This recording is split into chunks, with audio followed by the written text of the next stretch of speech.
And shalom, brothers and sisters. This week is about when Jacob died in the Torah, and just dealing with what Joseph did before he died. Joseph sent his two sons to get blessed by Jacob before he died. And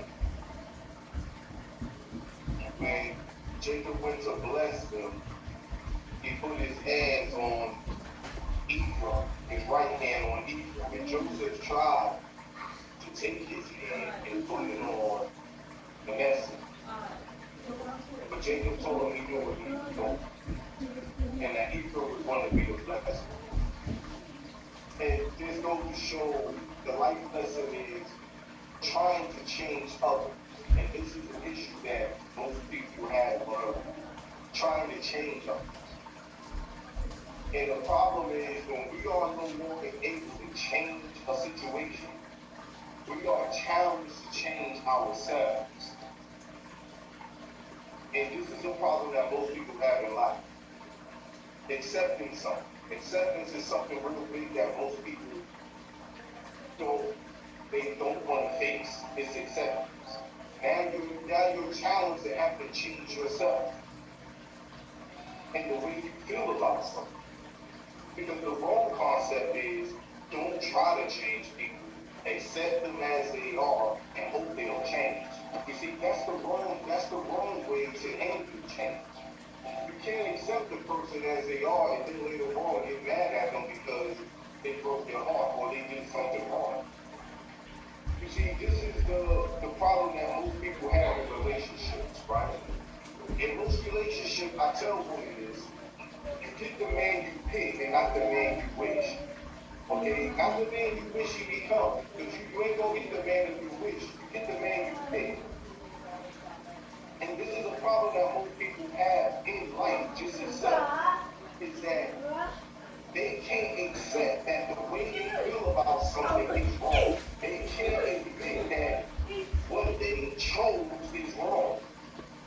So you can have the wish factor all the time. The wish factor stands for what if something happened. See, you can't live your life on what if something happened. Until it happens, that's when you decide to be with that man or woman. And this is an issue, trying to change others. You see, and we do that because it's a form of not having patience, I'll say. Most people say, well, why? I said, because it's a form of not having patience. Having hope is good, but you can have false hopes as well.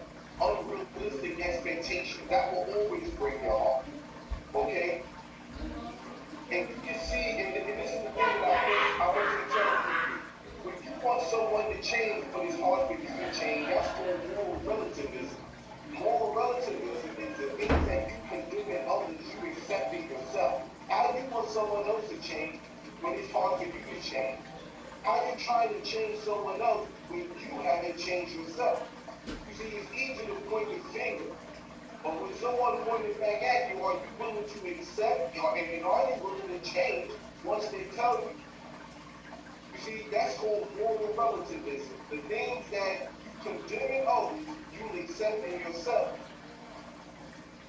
That's why I ask people, what if the role was reversed? How easy it would be for you to change? So also, change is important, but everyone is not. Unfortunately, there's people who want to be stuck in their ways. And if someone shows you who they are, I'm telling you, believe them. Don't try to change them. I tell this to people all the time. Don't make sense out of nonsense, okay? In the word ignorance, you see the word ignore. Ignore ignorance. Don't try to make sense out of nonsense. Because when you do that, now you're setting yourself up for failure.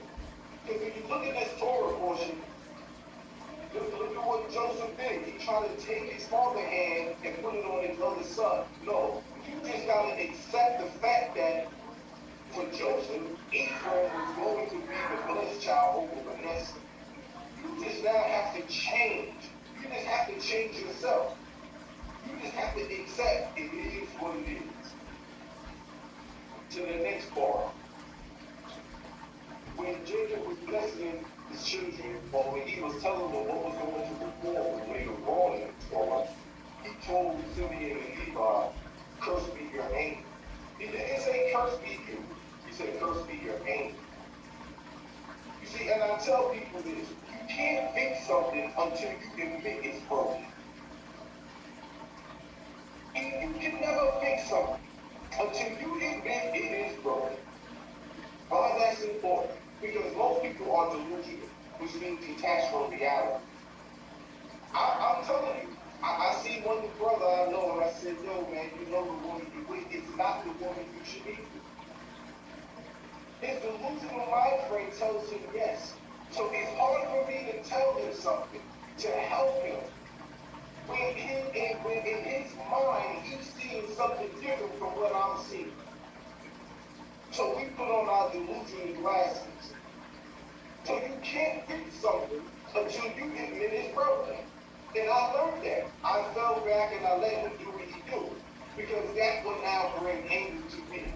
He said, curse me your anger. And he doesn't say curse me them. What is anger? Of course, anger is an emotion. The A stands for annoying. Those people who are angry are something that's annoying or agitating. They are annoying.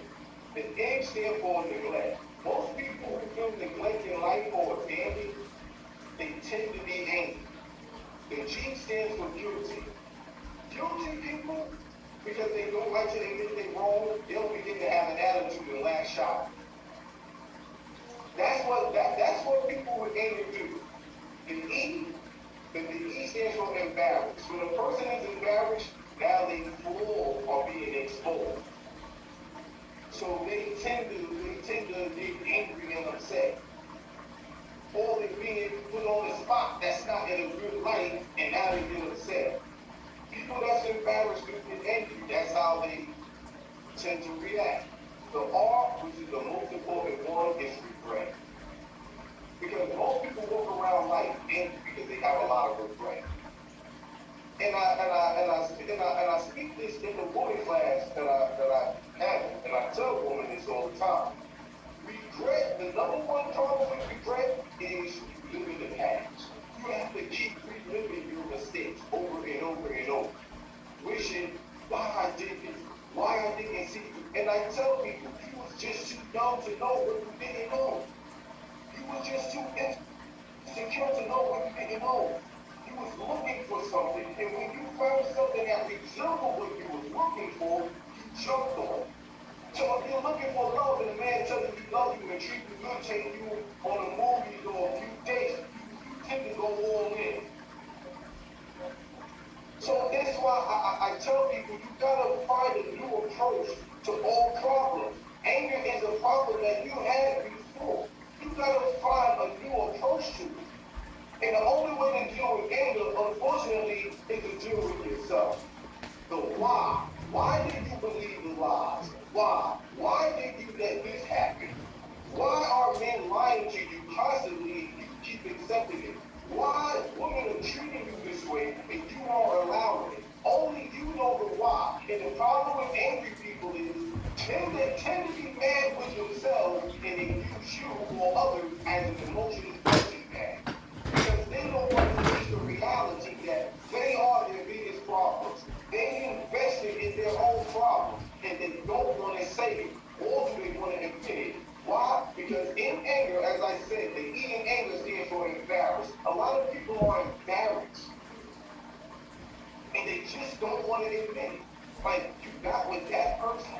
I know a female who told her family, yeah, I'm digging this guy, that's my boyfriend. Ask the God said, that ain't my woman, I'm just digging it. See, that's the embarrassment. So as a result, you tend to lash out. You're mad at the man when you should be mad at yourself. So how do you handle your anger? I tell you how. Hurt people, hurt people. So now you get with someone else, you get with another woman, what the other woman doing? Now this woman, because the other woman cheated on you, now you're so jealous. Insecure. You want to know her passwords or phone. You want to know the password to the phone. You want to know everything. And she got to bear the burden of the next person. Same thing with women with the men. But this somebody. This is anger. Anger builds up and turns into either something positive or negative. The negative is when you're angry, it turns into hate. The positive is it can use it as motivation. For example, the very first time I joined the powerlifting competition, I was cheating. I was clearly cheating. And what did I do? I used it as fuel. I did a rep, they didn't count it. And I used it as fuel. He said, okay, watch what I do next year. The judges cheated me, but I used it as motivation because I didn't want to taste defeat again. And ever since then, I never lost. Never lost. Check the rules. Never lost. I'm determined that I would never lose again. I would never put my faith in those judges ever again. And I use that anger as fuel because it pissed me off. And I use it for fuel. You gotta take that anger and turn it into something positive. So instead of being mad at the judges, I got mad at myself for putting myself in that situation. Then you speak to people who are angry, they say, well, I'm angry because someone promised me something and they didn't come through with it, time out. In the West Indies, it's the saying, a promise is a comfort to a fool. And in the word compromise, you have the word promise. Compromise.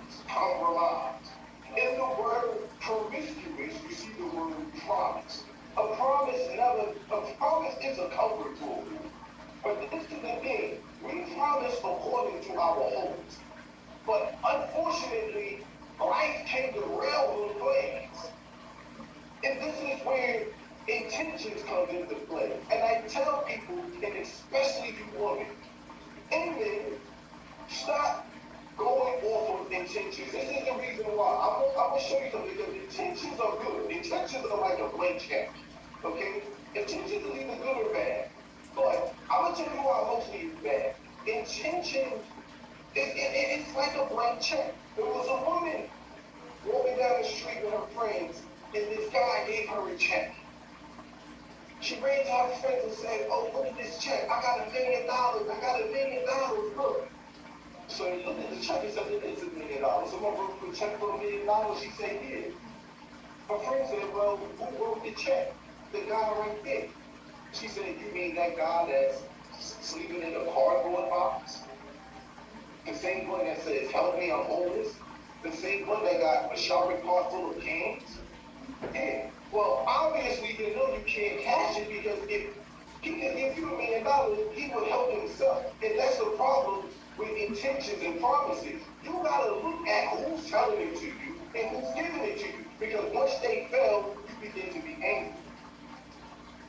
If this person promised you a house and a car, but he don't have it himself, why would you accept that promise? Forget intentions. You gotta focus on what's right. You gotta focus, believe your eyes are not someone else's truth. Because once that person don't come through, don't come through, you're mad. A homeless man writing you a check for $1 million should never do that. And this is the problem because you should know right now, hey, that check, I don't care what you write on that, it is not going to be cash. It's not going to be $1 million. Trade this with something. He's the player. He's been doing women wrong all along, and he promised you he'll change for you, and you believe it. The best indicator of future behavior is past behavior. I tell this to people constantly. What has someone done in their past out of me? Give them a chance. To prove it, go to the bank with bad credit and see if they give you a loan. And the problem with angry people is they are people who are guilty of certain things. That's where the cheat and anger come from. Because if they had no faults of their own, they wouldn't take so much pleasure in noticing yours. Think about it. A guilty person knows the guilty. A con artist knows the con artist. A crackhead knows the crackhead. You see, the reason why a lot of people are angry because they know they're guilty of certain things. I know a guy that cheats on his wife, beats on his wife, but if she even say hi to a man, he's ready to go more. My thing is, wow, because a guilty person knows a guilty person. And this is the problem with people who have anger. They see themselves and they know the pain that they cause. It's like helping a lion that's been injured. He knows what he's doing on wounded animals. So you can't help him because he's going to think you're doing the same thing. And guilty people who are angry people who are guilty people tend to reject what you're going to do to them based on what they have done. Now we have hindsight bias. Hindsight bias is when after something is over with, this causes anger. I had a gut feeling. I knew something was wrong. There was something about that person. You never thought that before. Until something bad happened and that person showed their true colors, now you have that feeling. And it hurts you. It pains you. How I didn't know it. How another person wronged me. And we walk around with hurt, pain, giving money to people and exploiting us. You see, I tell people, don't wait till they exploit you to get mad. If you have a friend who you know is swindling people out of money, don't get mad now it's you. Don't get mad when it's you because they showed you who they was. You were just naive enough to think it just wouldn't be you. So this is what hurt people do. They hurt other people. That's where that anger comes in. And this is what Jacob told his sons, curse me your anger. That's why the Bible says the anger of man working out the righteousness of the Most High. Then it turns around and tells you anger rests in the bosom of a fool. Get angry but sin not. You gotta turn that anger into something positive. Let it move you. Before I go, just think on the last day when Jacob finally died and Joseph and his brothers in the buried him. After his father died, his brother's going to say, hey, that's what our father said before he died, right? For you to treat us good, don't, forget what we did in the past. No, he didn't. They was lying to you. And Joseph said, listen, what y'all did to me for evil, the Most High did to for good.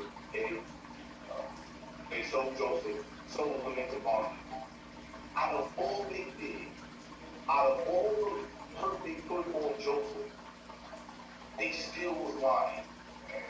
And this is a lesson that we learn from this, is that their brothers, they let their father suffer. Their father blamed themselves and thought he was the reason why Joseph died. They even took Joseph home and killed an animal, poured it on his clothes and said, look, this is what we found. And they let him carry a burden. For 22 years, that wasn't his to carry. It made him feel guilty. You got some people in life, and I tell you this, they will never change, unfortunately. When people stop listening, stop talking, you can't help everybody. Even after all that happened to Joseph and his brothers, Joseph's brothers still decided to lie. Still didn't say to Joseph, I'm being real soft. You have to admit that you feel bad before you can feel better. You have to admit you feel bad in order to feel better. How can someone help you if you keep lying? You see, that's the problem with people. They rather cover up their character instead of changing their character. And you got people in life who don't care. They'll make you hurt. They'll steal money from you. They'll leave you homeless. They'll commit a crime and leave you in prison and let you suffer while they free. These are the things people will do. For real, these are the things people do. But some people, unfortunately, in life are selfish and they don't care. Don't care. And you gotta realize that you can't change everyone. Some people, you just gotta let them be. Shalom.